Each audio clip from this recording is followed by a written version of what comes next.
The Cape Wrath Trail takes you from Fort Willam all the way to Cape Wrath. It's about 300 kilometres long, and on doing the Cape Wrath Trail you're entering some really remote areas in Scotland along a series of tracks. It's very different to the West Highland Way. There's no tourist infrastructure on the walk, and you have to be self-supporting. That means you have to carry food and camping equipment for much of its length, although there are places where you can arrive at shops, hotels and villages that allow you to restock. You can also take advantage of the various bothies you come across on the route. This video is of my adventure on the Cape Wrath Trail from Fort Willam to Kintail, about 100 kilometres of the journey, i.e. about a third. I set off with two friends from Fort Willam, taking the ferry at Shenavall. We set off in the 4:30 ferry, so we didn't actually start walking till about 5 o'clock or thereabouts. The first 8 kilometres or so is along the road before you actually enter Strathcona, and that was what we did that first day. We entered Strathcona and camped there. We then went on the following day to Glenfinnan, where we stayed the night.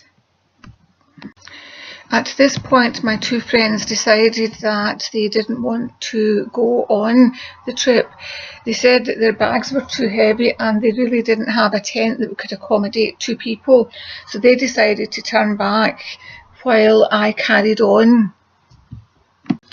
From Glenfinnan, you pass under the viaduct and then follow the track past Corryhully Bothy. Corryhully Bothy is a really nice bothy that's got electricity in it, which I think you pay a small fee for, but I didn't stay there. My objective was to get to a cool bothy that evening, which indeed I achieved. The trail to a cool bothy is reasonably easy to follow. There's a track that you can follow right up to a beelach. From the beelach it's a bit more difficult because it's not really a proper track down, and the way down is really quite challenging. However, once you get down and cross the river, you then find another track. You walk through woods a little bit and then you find a track, and then you follow that to a cool bothy. I didn't actually stay in the bothy. I decided that I would camp the night instead. From a cool bothy, you follow what is quite a reasonable track at the side of a forest.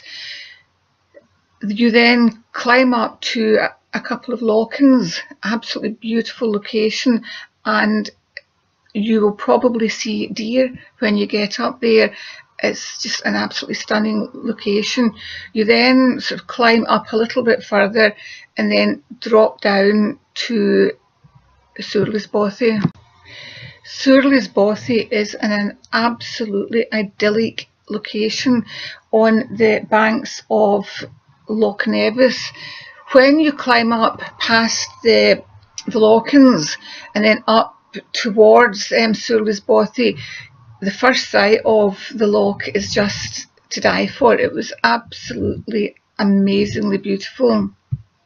Decided to try to get beyond Surly's Bothy, but I didn't want to get as far as Barrisdale, mainly because I'd quite a heavy bag. For me, I wasn't used to carrying heavy weights, and carrying a tent, equipment, food for 6 days was really quite challenging.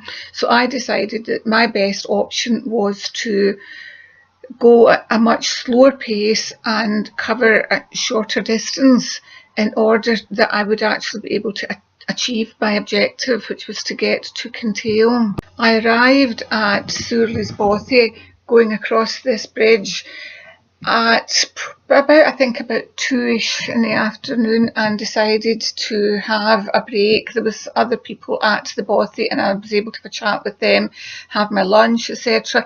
And then I walked on to my campsite for the night, which was beside a river. Supposed to be a bridge over the river Kinloch at Kinloch. However, that bridge isn't in existence at the moment, and so therefore if you were going there when the river was in spate, then you would be faced with quite a challenge. As it was, I didn't have that challenge because the river wasn't so high, and I was able to just kind of put my flip-flops on and wade through it, which was great. I chose a lovely camping spot that evening and was there on my own. Well, the camping spot was beautiful, and when I was making my dinner, I just loved the gurgling sound of the water.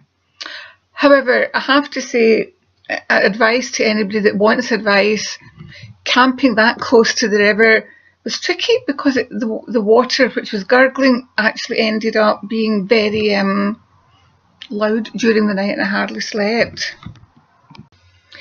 So my next objective was Barrisdale Bothy, which I achieved around about 2-3 o'clock the following afternoon.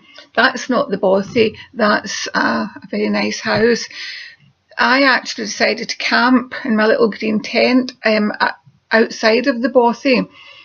I wasn't really that impressed with the bothy. It's really run down, and I think it's particularly galling that it's so run down whenever you actually have to pay £3 a night to either camp or stay in the bothy. Now, given the fact that the bothy was full, and I think there must have been 30 or 40 people either camping or in the bothy that night, then the people who own that bothy get quite a lot of money, and I really feel quite strongly that they should actually be doing a little bit more to tidy the bothy up and make it habitable. It wasn't really.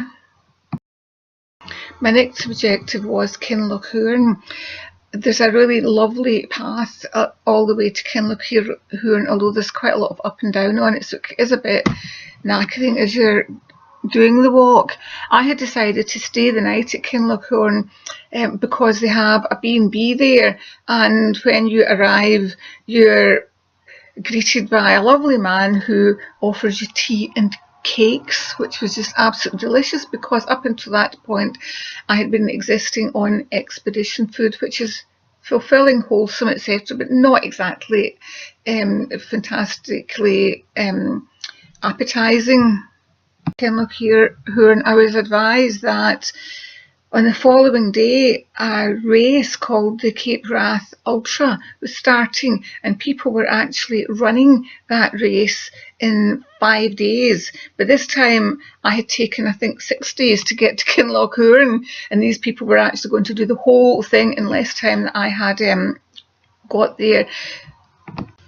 The next day was wet and misty, and I decided, rather than go up over the Forkin Ridge, Bealach, which I have done several times, that I would follow the alternative route, which basically you follow some electricity pylons for a long distance. It's a longer journey, but I actually really enjoyed it.